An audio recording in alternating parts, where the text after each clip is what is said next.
नमस्कार मेरे नौजवान साथियों, कैसे हैं आप सभी लोग। आप सभी का स्वागत है आपके अपने YouTube channel class 24 outdoor Rajasthan पर। जैसा कि आप सभी को पता है, बराबर हर क्लास में एक कमेंट तो ऐसा है जो फिक्स तरीके से आ ही रहा है।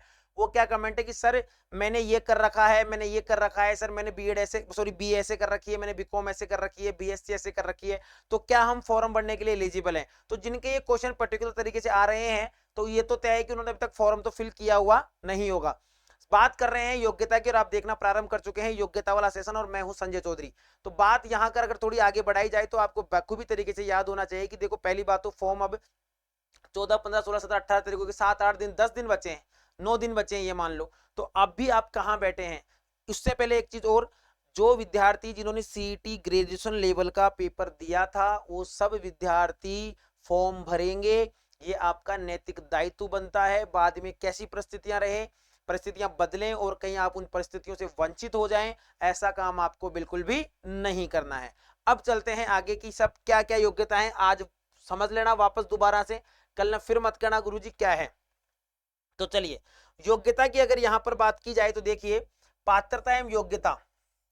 भारत में केंद्रीय या राज्य विधानमंडल के किसी भी अधिनियम द्वारा निगमित विश्वविद्यालयों में से किसी या संसद के अधिनियम द्वारा स्थापित विश्वविद्यालय, आप तो इसे तो विश्वविद्यालय अनुदान आयोग यूजीसी की धारा 3 के अधीन विश्वविद्यालय के रूप में समझी जाने के लिए घोषित अन्य शैक्षणिक संस्था की कोई डिग्री धारित किया हुआ होना चाहिए। कोई डिग्री धारित होने का मतलब समझते हैं, वो बीए हो, बीएससी हो, बीकॉम हो, या सरकार द्वारा आयोग के परामर्श से मान्यता प्राप्त कोई समतुल्य अर्हता धारित किया हुआ होना चाहिए। आपने बीए कर रखा है, आपने बीबीए कर रखा है, आपने बीटेक कर रखा है, आपने बीकॉम कर रखा है, आपने बीएससी कर रखा है, सब एलिजिबल है यहां पर। ठीक है। दूसरी बात, अगर आपके पास ये नहीं है तो फिर क्या हो, लागत और संक्रम लेखाकार संस्थान ICWA कोलकाता की इंटरमीडिएट परीक्षा उत्तीर्ण की होनी चाहिए। आईसीडब्ल्यू का एक कोर्स होता है जो लागत और संक्रम लेखाकार संस्थान कोलकाता के द्वारा किया जाता है, उसका इंटरमीडिएट परीक्षा उत्तीर्ण की हुई होनी चाहिए। ये भी नहीं है गुरुजी हमारे पास। तो भारतीय चार्टेड अकाउंटेंट संस्थान नई दिल्ली की इंटरमीडिएट परीक्षा उत्तीर्ण की होनी चाहिए। आप सीपीटी पास हो, नहीं समझे, 12th के बाद मान लो आपने ग्रेजुएशन कंप्लीट नहीं हुई और आपने सीपीटी पास कर रखी है, तो भी आप इसके लिए एलिजिबल हैं। इलेक्ट्रॉनिक्स विभाग, भारत सरकार के नियंत्रणाधीन DOESC NIELIT द्वारा संचालित ओ या उच्च स्तर का लेवल प्रमाण पत्र भी आपके पास होना चाहिए। अगर आपने ओ लेवल का प्रमाण पत्र प्राप्त कर रखा है या इससे उच्च प्राप्त कर सका है, तो भी आप यहाँ पर क्या है, एलिजिबल वाली कैटेगरी में शामिल है। उसके बाद और चले, बहुत सारी योग्यताएं हैं यहाँ पर। उसके बाद देखो, अगर मान लो आप व्यावसायिक प्रशिक्षण स्कीम की राष्ट्रीय या राज्य परिषद के अधीन आयोजित कंप्यूटर ऑपरेटर एवं प्रोग्रामिंग सहायक, डाटा प्रिपरेशन और कंप्यूटर सॉफ्टवेयर के प्रमाण पत्र अगर आपके पास है, व्यावसायिक प्रशिक्षण स्कीम राष्ट्रीय और राज्य परिषद के अधीन होनी चाहिए। जो चला इतना स्किल डेवलपमेंट प्रोग्राम चला, उसके तहत अगर आपने इस प्रकार का कोई कोर्स या कोई सर्टिफिकेट आपने धारित कर रखा है, तो भी आप इसके लिए क्या है, एलिजिबल हैं।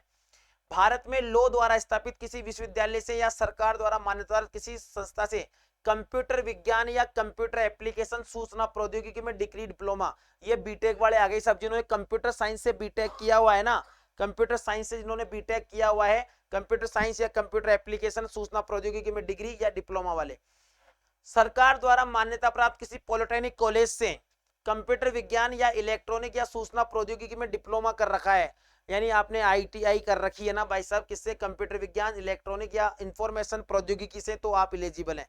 इन सब के साथ में आपको क्या चाहिए, वर्धमान महावीर खुला विश्वविद्यालय कोटा द्वारा संचालित नॉलेज कॉर्पोरेशन लिमिटेड के नियंत्रण सूचना प्रौद्योगिकी में प्रमाण पत्र यानी RSCIT आपका होना चाहिए। अगर आपने डिस्टेंस से भी कोई डिग्री ले रखी है, यानी यूजी की डिग्री, बीए बीएससी जो भी डिग्री अगर आपने डिस्टेंस से ले रखी है, तो वो भी इसके लिए एलिजिबल हैं। आपकी डिग्री कंप्लीट होनी चाहिए, बस इतना से ध्यान रखिएगा।